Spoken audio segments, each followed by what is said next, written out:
中国9月初3的阅兵典礼有风声讲，前总统马英九，还有国民党前主席洪秀柱拢受到邀请参加。刘宇辉伫今仔呼吁国人唔通去，若阵坚持要去的，依照个案依法来处理。啊，那国民党主席朱立伦是回应讲，中华访问呢，就要遵守法律，有法律规范就免禁止个人啊。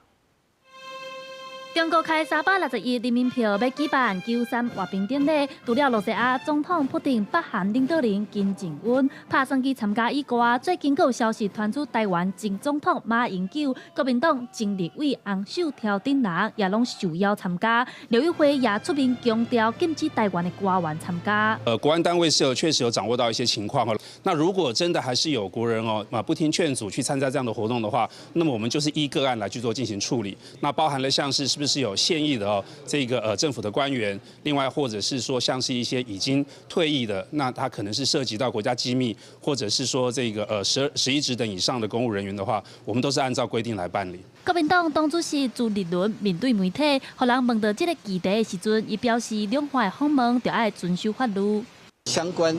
两岸的访问都一定要遵守政府相关已经通过的这些法律。那我们在这个法律的规范之下，不用